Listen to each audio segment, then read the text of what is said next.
Riley who's crying more, but like every time I go in there, it's because I don't know, he's just doing something he's not supposed to be doing, or I don't know. Yep. I'm trying to I try to come up with all these systems to like see what works, and like I've all but started to like journal about what works with them and what doesn't. But like there's so many factors in my house that it's kind of impossible to narrow down what actually works and what's just a coincidence. Sure. Like last night they were pretty good, but I'm pretty sure it's just because they spend a lot of time outside or something, and I can't do that on like a work day. Right. Okay, that sounds like an injury. The only sure thing that works is that by 9:30 or 10, it stops. The only reliable factor is time.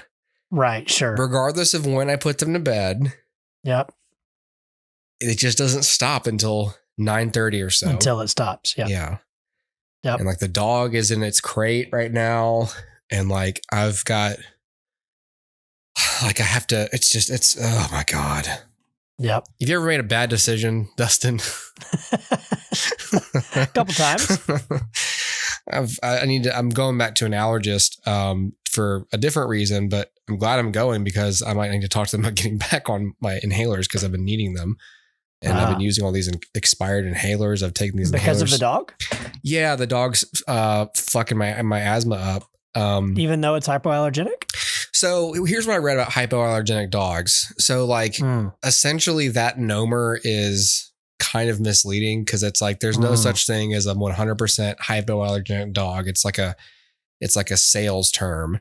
But the way dog dander work, people who are allergic to dogs are allergic to proteins in their urine and in their saliva that that can get on their fur and then sheds and gets on furniture and clothing and floors and whatnot. Hypoallergenic breeds shed very little, so it mitigates the amount of that you're exposed to. But you're still going to be exposed to it. So on the overall scale, like I'm not super allergic to my dog. But it's enough to where it's like, okay, like there's certain times of the day. And I told my wife, like, I'm pretty sure right before we got him, I was sick. So I think it's making some of it worse. I'm still coming out of that. It's also winter. So the air is dry. There's no humidity. So I think that if it was as humid as it normally is around here all the time, I think I'd have some relief.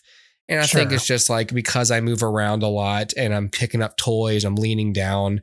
Like during my crunch time of the day where dinner and bedtimes are, it gets the worst then. It's like, I think it's just because I'm huffing and puffing and moving around and whatnot.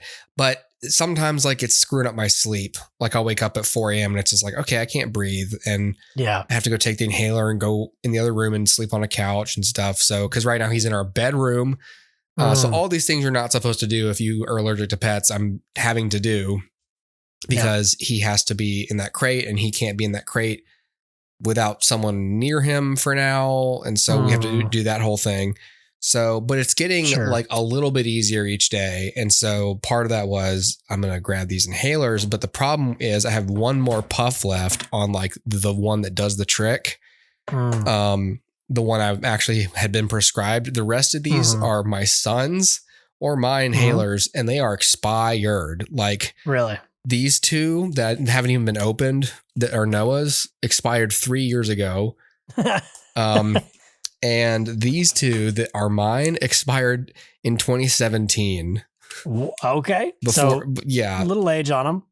So what I read about expired inhalers was that, the thing was like, if you need to use one that's like 12 months expired, it's fine. It's just not going to be as potent. And I was like, well, what if like a really old one? What if it's old enough to like win a spelling bee? Right. Can it, is it doing damage? Is it going to do anything? Yeah. Like if it's doing nothing, then that's better than like, oh no, that's like, it's worse than vaping. Right. You know? Sure. I doubt it's that. It's probably more just like the effects are so minimal at this point. Yeah. So I had to move the stupid appointment. I would have gone to it by now, but my wife got a new job and needed to go to the interview that day, like in the middle of that. And I was like, wow, yeah, I'll move it. And then like the day after was when I realized like, damn it. Yeah. But obviously that's paid off because she's got this job now. So it's like, okay, that was good. It's just now I have to wait until like another 3 weeks to go with this person. Anyways, so I'm trying to figure it out, but I'm pretty much, I take a Zyrtec every day and I'm going to go back on my inhaler and we'll see. Yeah. Okay. We'll see, Dustin. All right. The whole point is to not complain and to have a net benefit. Sure. And we forget sometimes that the net benefit may necessitate us ourselves not experiencing immediate benefits from the thing for the benefit of the collective. Yes. So that's the collective is important. That's where I'm at. So, well, that sounds like an adventure, man. It has been an adventure. So, okay. I'll be curious how well behaved this dog is when he is not as much of a puppy. Sure. When I have to leash him a lot in the house, like time to something. Yep. And because I can't watch him, but I need to like work, but I can't like be around him, but I don't want to put him in the crate yet, but I have to blah. So like he spends a lot of time, just chained up to something. Yeah. And so like he gets that leash aggression where he's just like, oh, I'm on a leash, damn it. And he's just growling at everyone and lunging at my kids and stuff. And yeah. And so like 2 of my kids are afraid of him. Amelia and Oliver like get scared of him. Really? Noah loves him and is miraculously showing 0 allergy symptoms towards him. So that's good. And Riley is fine and goes up to him all the time and antagonizes him and then like lets him like nibble on him for a while before he like starts to get kind of scared. Yeah. Anyway, so wow, it's a whole thing. Anyway, so we'll see. We'll see. By the time this episode actually airs, I'm sure I'll have more stories. So that's an update on what's going on with me. But you know what? I was thinking in perspective. I was like, would I rather this be happening or would I rather this time, November, December 2022 happen again? And I was like, no. This time last year, Oliver had been in the hospital for 5 days with Kawasaki, and that was terrifying and miserable. And then I got shingles. Yep. And had to miss my Christmas party. And then I had to spend my Christmas bonus on my car getting towed. Yep. So all those things, it's like, this is better. This is better. At least I chose this. Right. Sure. Yep. So, all right. Well, gotcha. Thanks for being here on a Monday night, Dustin, to record with me. Sure, man. By the time these are out, it'll be January. So I hope everyone had a happy holiday and a happy new year. It's documentary day. Hey, Whee! Documentary day. Yay. All right. I want to talk about the one that we probably have less to say about first. I want to talk about ROadrunner. You're probably going to find out about it anyway. So here's a little preemptive truth-telling. There's no happy ending. 1, 2, 3, 4. Chef Anthony Bourdain. The renowned chef and best-selling author of Kitchen Confidential. All the TV chefs are so cuddly and adorable, maybe I'm the antidote or something. Has a new program, Parts Unknown. 1 minute I was standing next to a deep fryer, and the next I was watching the sunset over the Sahara. What am I doing here?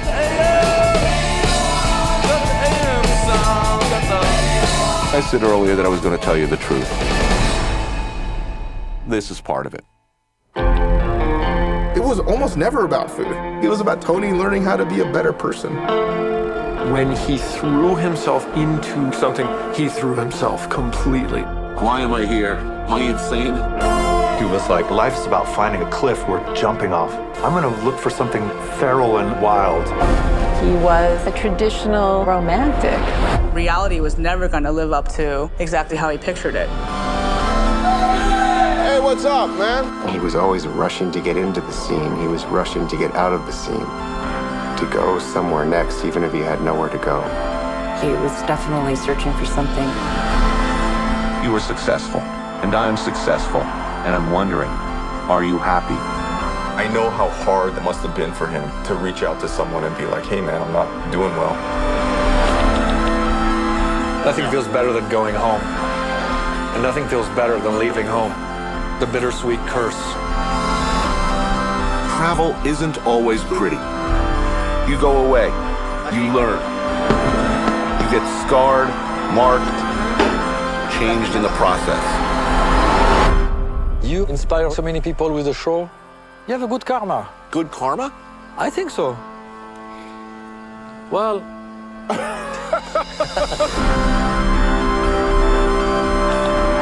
Some of you might ask, how is this food related? If I know. So ROadrunner came out in 2021.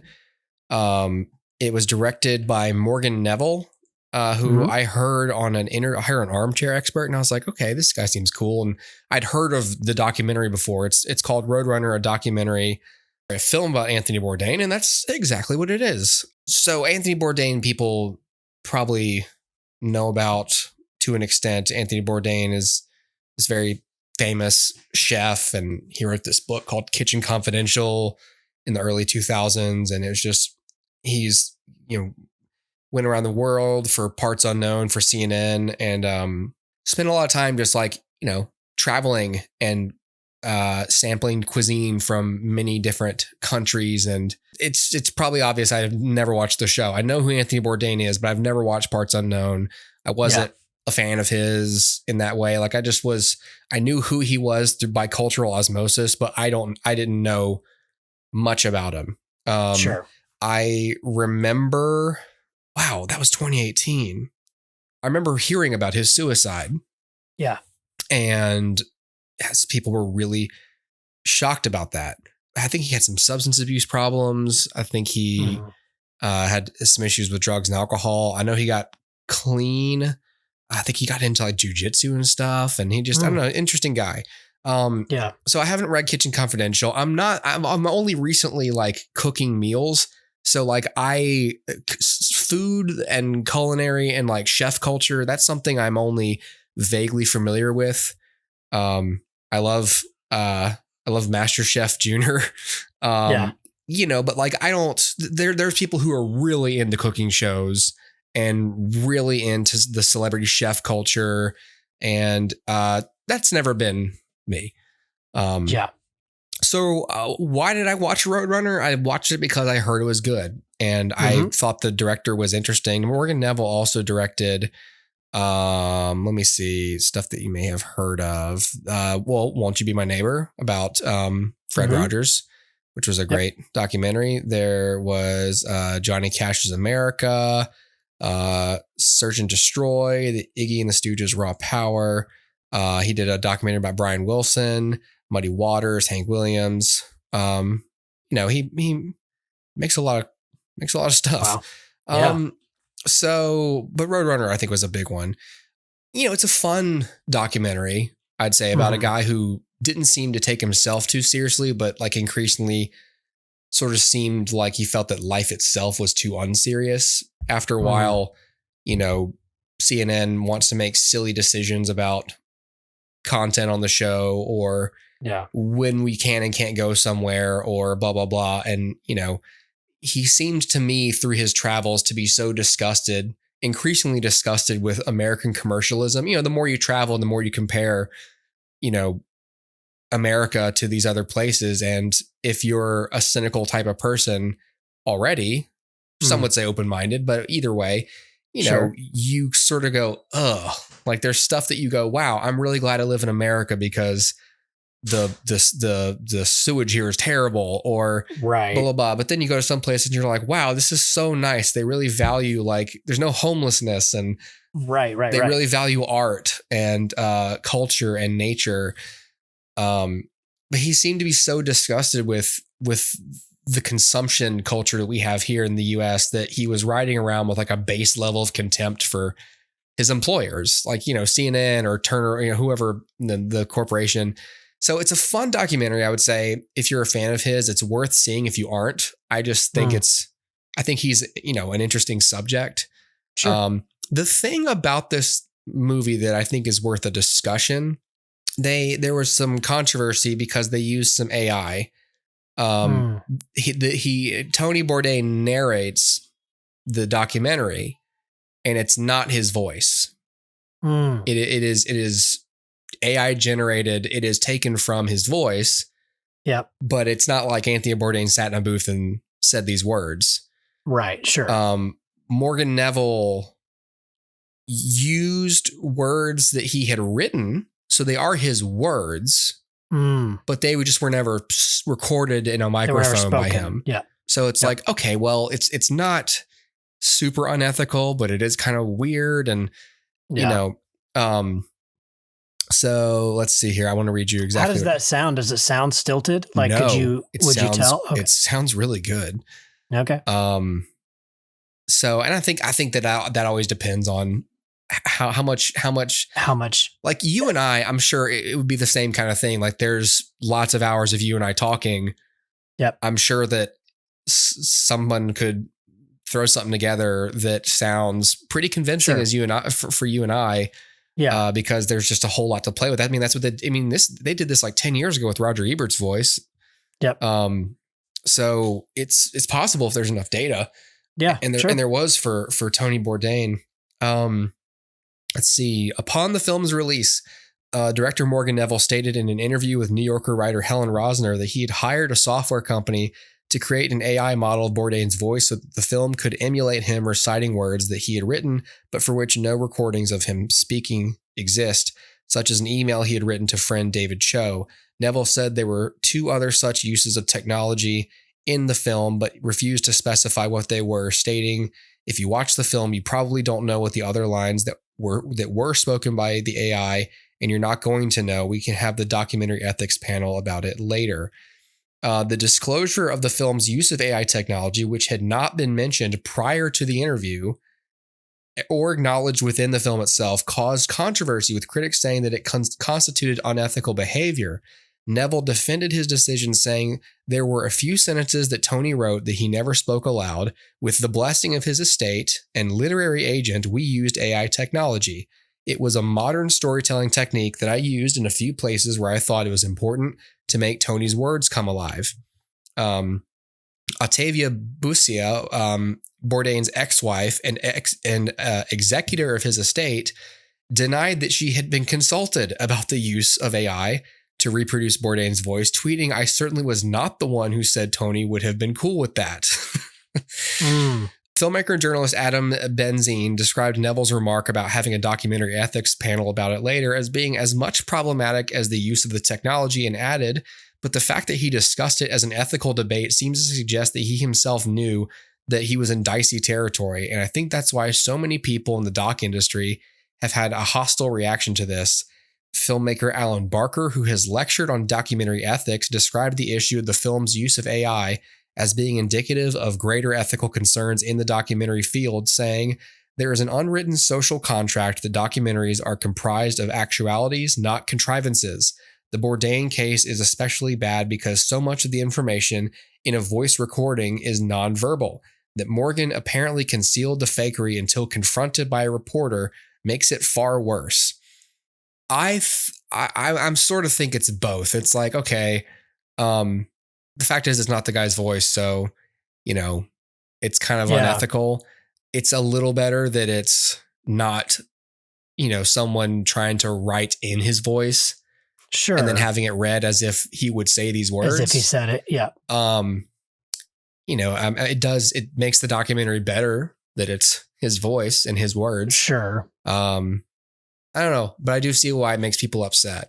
Even if I can see why it was done in the first place. Having not seen it, I understand both sides of it, right? Yeah. Like, well, he said this, and as a documentarian, I would love to be able to say, like, I have footage of him saying these things and use that, but I don't. So I'm going to do what I can to make up, like, fill in that gap. Yeah. But I also definitely see the other side, and I'm thinking, yeah, but once we start down the path of it's cool to have people recite things, even if they wrote them, but they never spoke them aloud, I think that is problematic. And it reminds me of like that documentary Val, where Val Kilmer couldn't couldn't speak his inner monologue through that. So they got his son to do it. Yeah.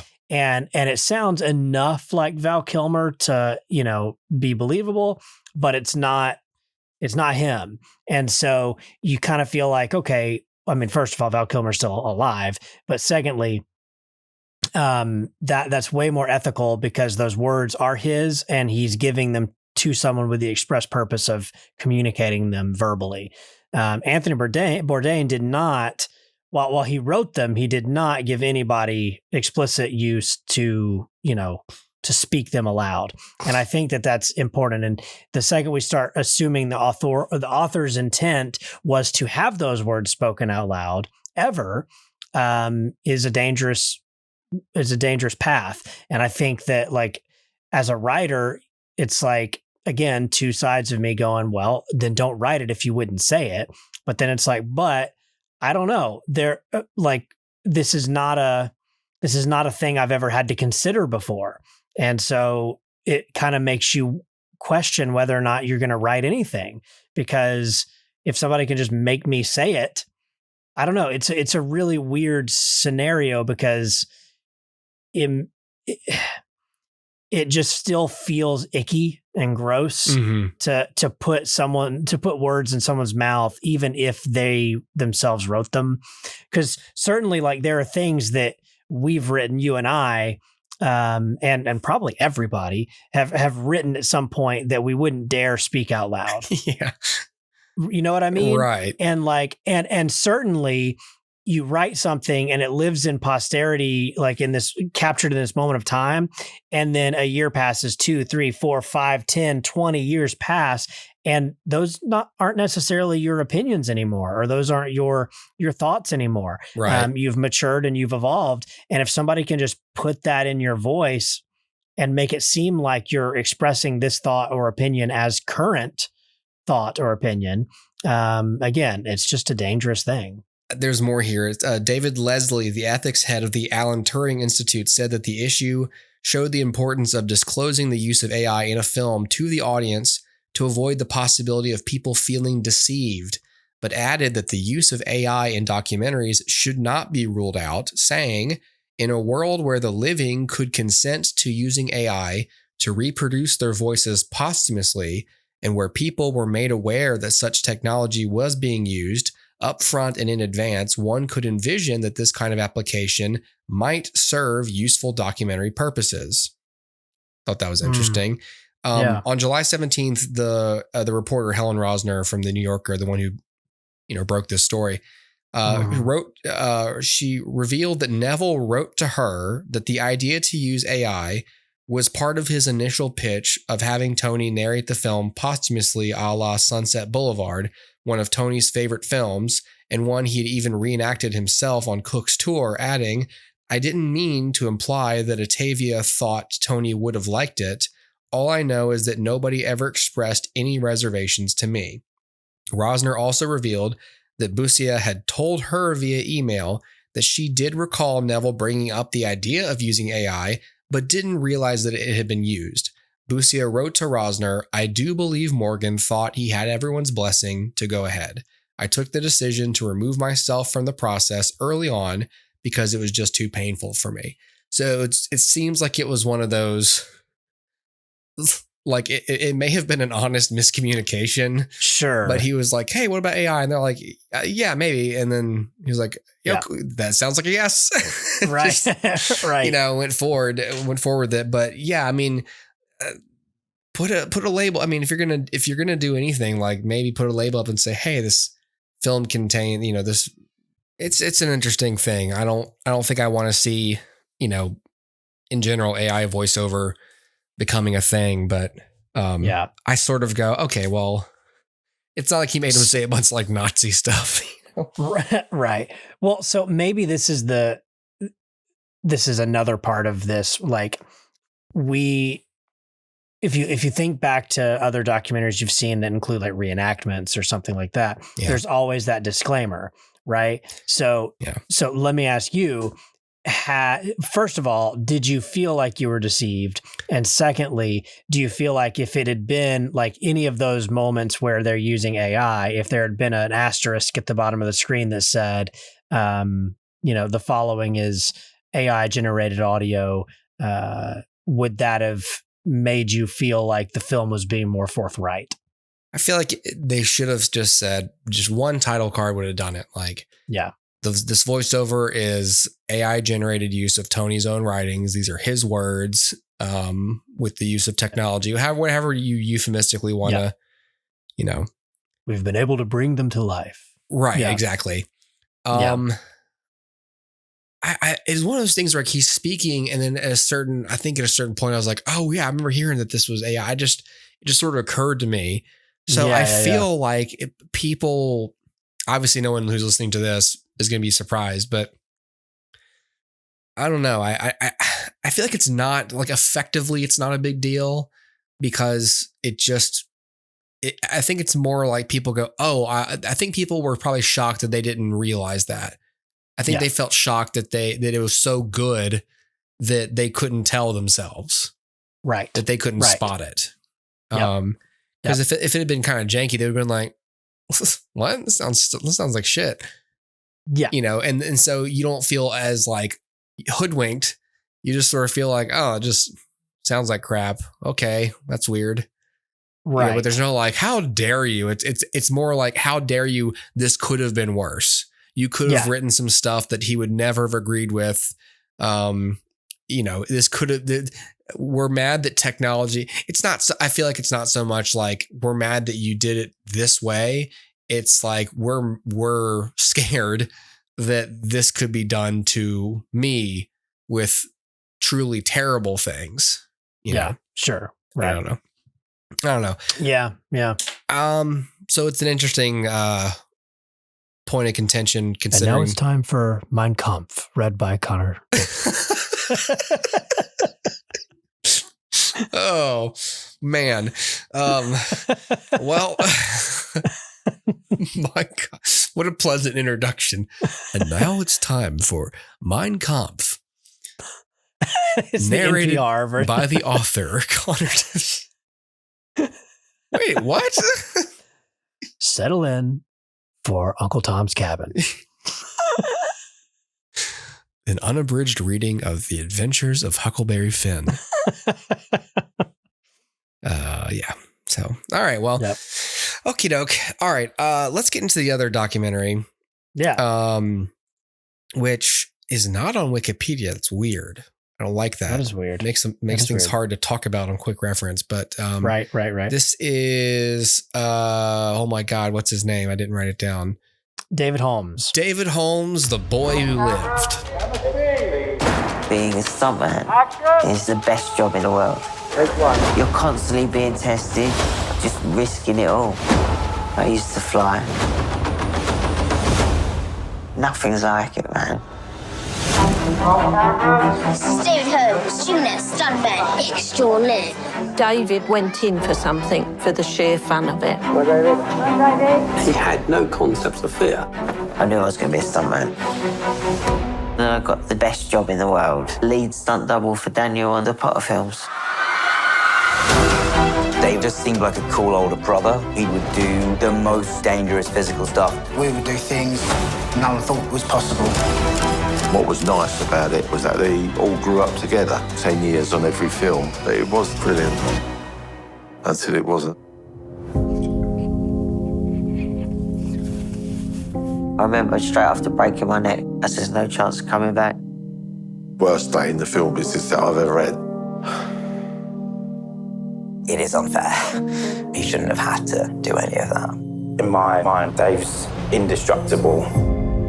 This terrible thing happened to Dave, but I don't want to talk as if his life is a tragedy.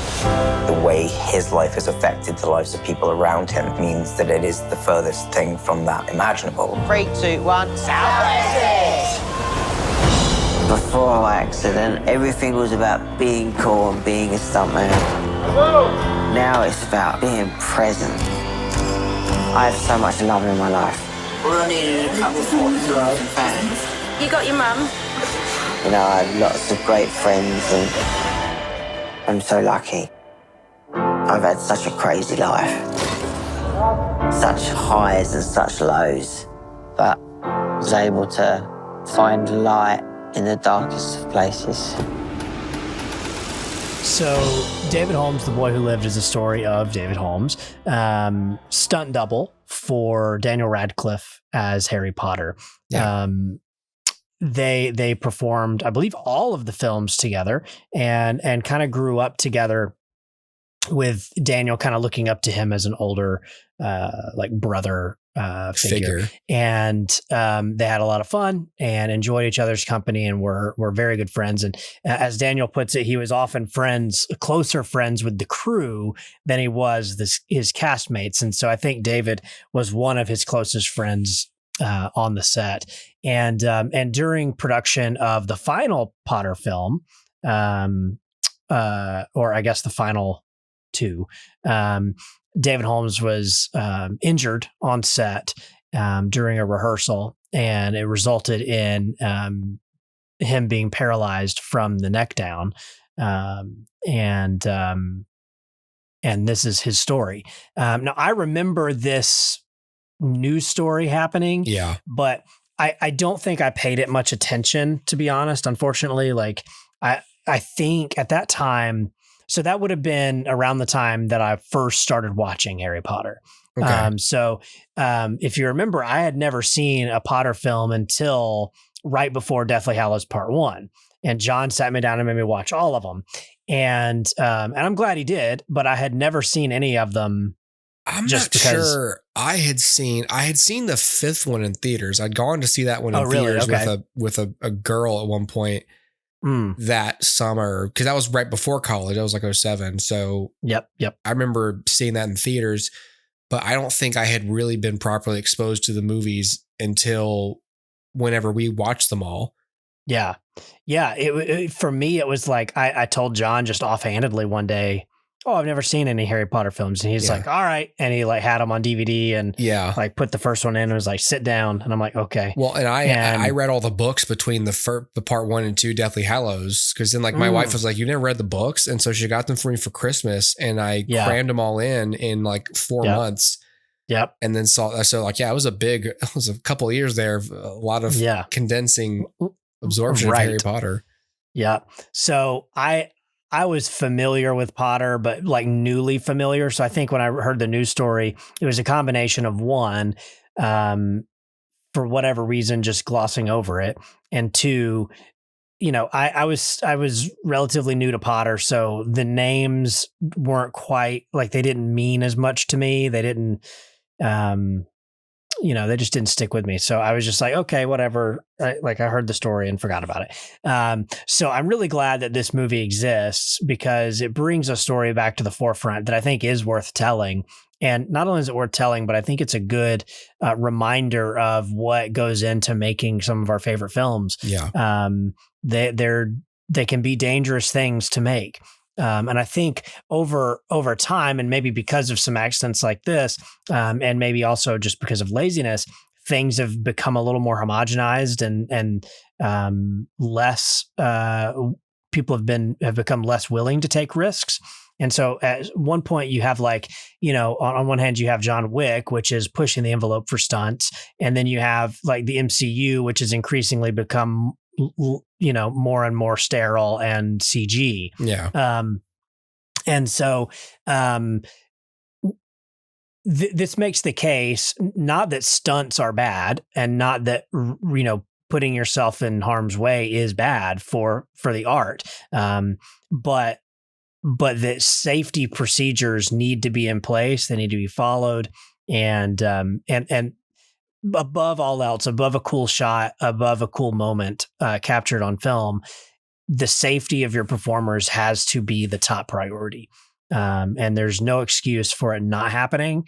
And there's no excuse, like there's nothing, like if I'm watching a movie, there's nothing you can show me that's cool enough that I think it's worth somebody becoming a paraplegic. Right. Or a quadriplegic. Or dying, which a lot of stuntmen have died. Have died. Yep. There's one on like The Walking Dead not too long ago.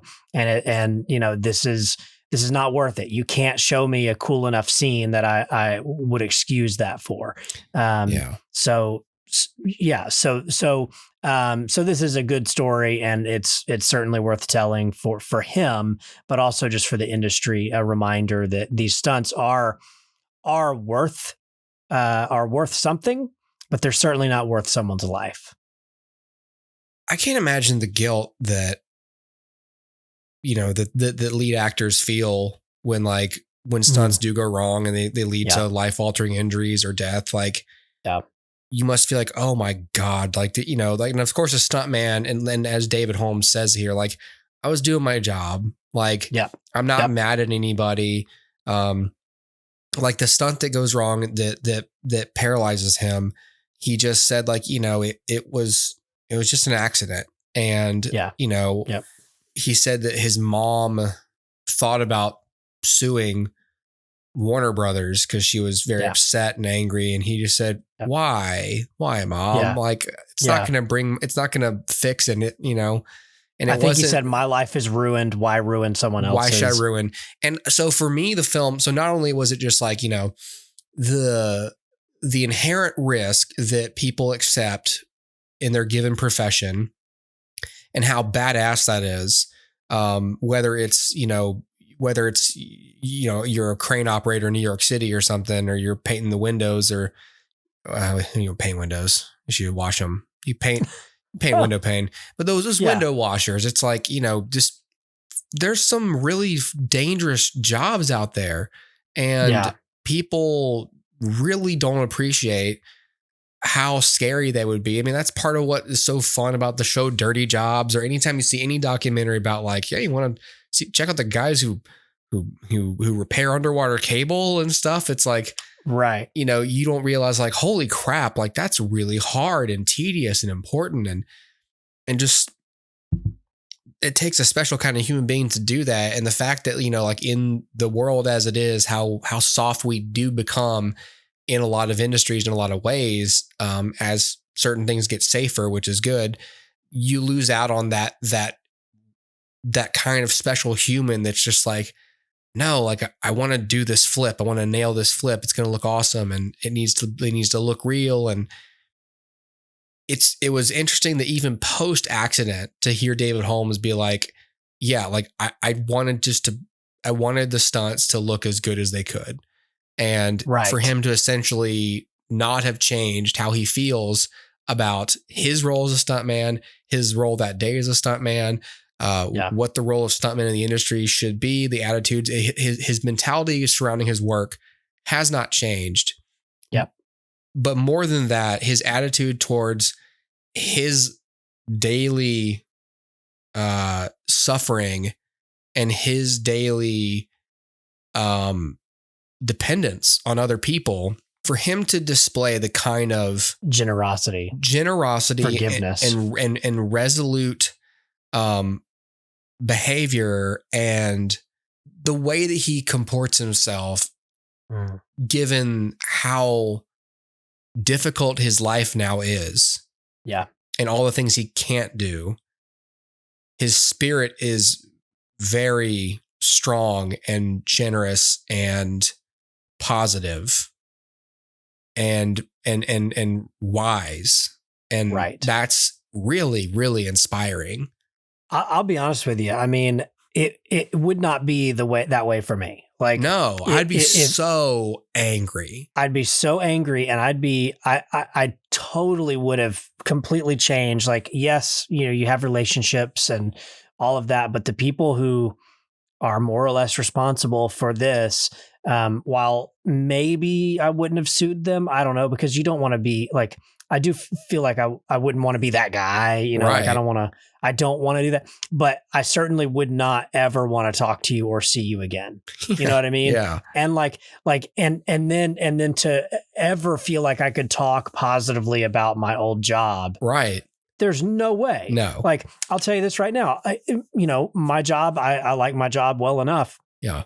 But I certainly, if I became a quadriplegic on the job site, I would not be a happy camper about that job. No. And likewise, if me and you were recording right now and suddenly I became a quadriplegic, I would not want to talk about this podcast. I pushed a button and that's it. You're just paralyzed. It's my fault. Exactly. Sorry, Dustin. I didn't know that pushing the button would paralyze you. Like, fuck you, Hoover. Well, I'm not going to sue you, but I don't want to see you ever again. That's it. But yeah, I mean there's a lot of like fortitude in that, and not many people have that. And so that's where the story is so interesting and so important, because anytime you can remind yourself that this is how people should behave. Like I would love to be able to say that if that happened to me on the job site, that I would display that same kind of, forgiveness and even keeled. But I totally wouldn't be. Yeah. But I would love to say that I could. And it's important, I think, to remind yourself that two things. One, this is possible. Mm-hmm, right. And two, that, obviously we're seeing a carefully cultivated image of David Holmes in this. Sure. And I'm not saying that the filmmakers are misleading, but I am saying that it's hard to believe that there aren't times where David wavers and maybe not enough to ever take action, maybe not enough to ever, do anything about it. But there's got to be easier days and harder days. And so I think it's important to know that as a human, not only is it possible to be better than you are, but it's also possible to waver, but still remain strong even in your wavering. There's times in the film where, like, especially when he starts to talk more about how it is getting worse. It's not just boom, I'm paralyzed and that's it. It's like I'm losing functionality gradually, and that's bad. Like when you get to that part, you realize like, oh God, like he has to live with he can't just adjust to one big life change. He has to adjust constantly to loss of function, a slow deterioration, and he's like what 30 something, and it's just like it's just the idea that that's so scary and so unfair. And yeah, like I agree with you. Like it sort of hammers home that like every reaction to something that happens to you that you can't change is a choice to how you're going to move forward, and it's admirable that he seems to take the one of the best outlooks is just like, it happened. I can't do anything about it. And I'm not going to help anybody by being bitter about it. Especially not myself, but most of us, including me, like I just told you about my allergies and all that stuff. Like I haven't been the most fun person to be around because with my allergies, and I can walk and speak and I have dexterity, and it's like just that minimal loss in like my normal preferred breathing pattern is like enough for me just to be like a grouch. Yeah. And like, that's a temporary, I don't want to downplay allergies. They suck and they whatever, but it's nothing compared to what he's paralysis. Living with. Yeah. Right. Yeah. Yeah. And I think that, as an executive producer, Daniel Radcliffe, it's such a great thing that he is bringing the story to the forefront. Yeah. Because it would be one thing entirely, like another thing entirely, if David Holmes himself was making this film and like, kind of pushing his story out there and nobody from the Potter films wanted to talk about it or whatever. But the fact that Daniel is out there going like, we all know that Daniel is like he likes Harry Potter, but he doesn't love like talking about it and reliving it, and he's trying to move on. You know what I mean? Like he's trying. He's been trying ever since then to move on, and he may in fact be the blueprint of how to do that properly. He's done a fantastic job at moving on. Yeah. But for him to revisit and say like, if there's anything worth revisiting that time for, it's this friend of mine. That's super admirable. And for him to say, I'll put my clout behind this. Yeah. And let your story be seen. Yeah, that's great. And also because Daniel also features in the documentary beyond just like interviews, it's such a, I don't know if you had this feeling, but like it feels really, I don't know, it's warm and fuzzy to see him reminisce about Potter in a way that's positive. Yeah. Because like obviously they did that reunion a year or two ago where, you know, they all got together and talked about it. Yeah. And it's highly manufactured and polished and all of that. But this had this feeling that he was reminiscing like the way that we would about college. Like, hey, we grew up together and did these things together. And do you remember that time that we whatever? And it's just Everybody like our stories are in slow motion. Yeah. Our stories are like, you slapped me in the face, or do you remember that time that, you know, we stayed up all night studying for whatever test? And like his are like, you remember that time that dragon tried to eat us? And it's like, oh, that's a lot cooler, but okay. Right. But like, it's cool to see him, I think, genuinely going back to it and saying, these were good times and I did have fun and I had fun with you and you are and were a friend to me. And even to see David be like, oh yeah, that was fun. Like we had fun. And those are good. Like if anybody of all the people, we've already said this, but like if anybody of all the people had the opportunity or the reason to say, I'm not talking about Potter ever again, it'd be him. Well, and if he was as bitter as, you know, you or I would be in his shoes, you know, there'd be no documentary. Yeah. HBO would be like, we want to, do documentary, and Daniel Radcliffe would be like, okay, I should warn you that David is very bitter about this accident. He doesn't like to talk about it, and he's probably not going to talk on camera about it. Right. Like there's no documentary. It's not like, oh, I guess I don't want to talk about my accident, but they're offering me all this money and I really need it because the studio isn't taking care of my bills anymore. And I've got this book I'm releasing. Like it's not like David Holmes just wrote a book or he's launching some foundation and this is just some big marketing ploy, which is a lot of times what documentaries are, in a certain way. It's like, I'm doing this other thing. It's just this big train to promote this or that. And it's just, I'm sure he's being paid, but like, sure, the man, the man's taken care of financially already. I think the studio did step up and take care of a lot of his medical bills and his treatment, even though he didn't sue them. Because it was, essentially their responsibility. Like I think they recognized that if they did get sued, they would be paying out. So, But well, also like. It's the optics of it. It's not a good look to do nothing. So you're going to be like, hey, here's some money, friend. Yeah. Remember, we're friends. Yeah. And then if anybody ever calls them on it, they'll be like, no. We set him up. Exactly. You know what I mean? Yeah. Yeah. Yeah. It's not because they're kind. It's because they really want the optics of being kind. Yeah. Oh, this man's life is ruined. Like the very least we can do is put some money behind, his quality of life. Yep.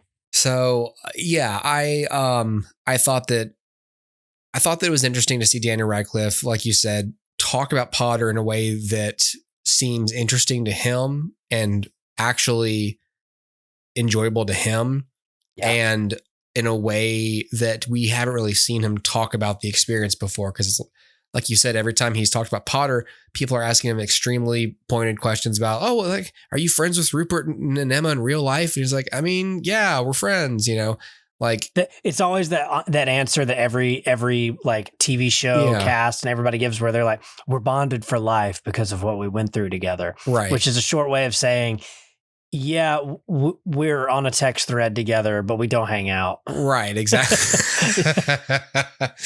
Right. It's like they're my Facebook friends. It's that equivalent. I remember that 20-year anniversary thing, and it was very canned, and it was for HBO Max. And it's not so much like, hey, we want to get together and see everyone. It's like Warner Brothers wants to do this event, and it's going to look kind of quick. Fantastic Beasts is failing. Right. Get some goodwill.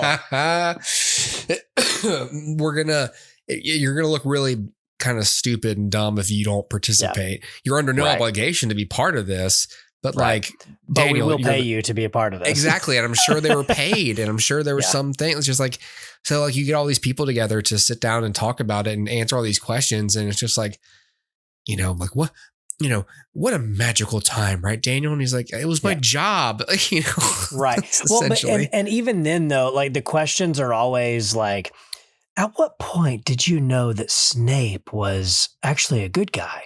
It's not like, tell me like this is personal. This is, hey, that guy that's a brother to you that had a horrible accident. Have you talked to him lately? Right. That's the difference between those two questions. The questions are always like, did you know it was going to be as big as it was? It's like, yeah. Who cares what I thought? It's big. Right. Exactly. Or like, how did your life change after you got the role? Who is the first person what was the first thing you bought with your paycheck, Daniel? Like, these are the questions that people always ask people like this. Exactly. And it's just like, what do you want me to say? What am I supposed to say? I would have such a hard time going, not just like being kind of rude, like being like, what's your favorite magical creature from the world of J.K. Rowling? I love the one where you shut the fuck up. I don't know, the one with wings, whatever that was. Is it the dragon or the hippogriff or I don't know. I really love Krampus. I like how he eats the children. Yes. The big spider. I don't know. That spider guy. You just do that thing that people who don't want to be interviewed on live TV do. You just start cursing and throwing up middle fingers. And they're just like, well, okay, great. Thanks. Right, Thank you. All right. Next. We got to edit this out now. Yeah. Yeah. No, I thought it was a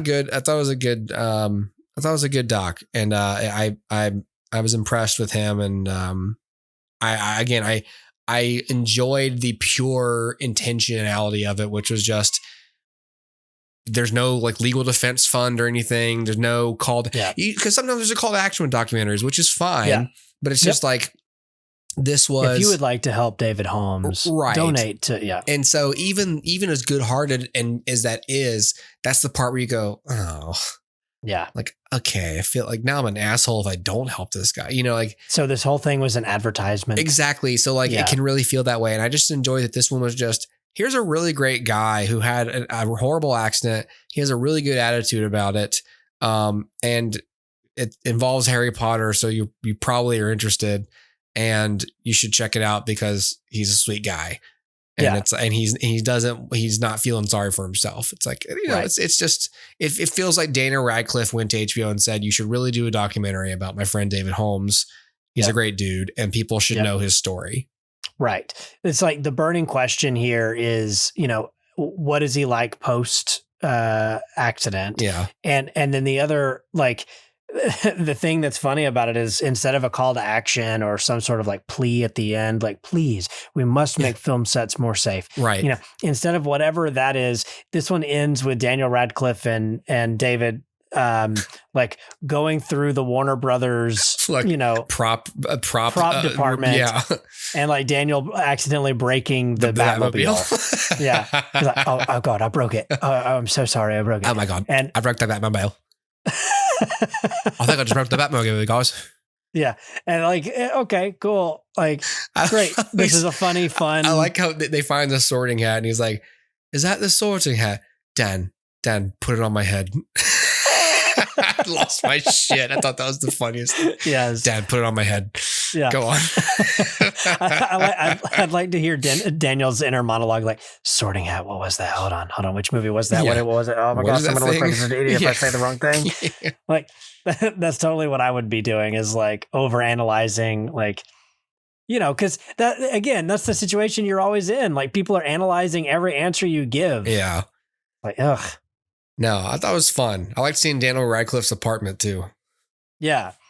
I don't know. Daniel Radcliffe seems like such a cool guy. Like, he just seems like a guy. You know what I mean? He's one of those people where you say, at the risk of sounding like a creepy stalker, I really feel like we'd be great friends. Yes. No, I agree. But I think that's partly because, like, even in this documentary, they hint about, or they talk about how Daniel was very adamant that he didn't change, after all of this. And it seemed a lot like David kind of helped keep his head on the ground. Yeah, exactly.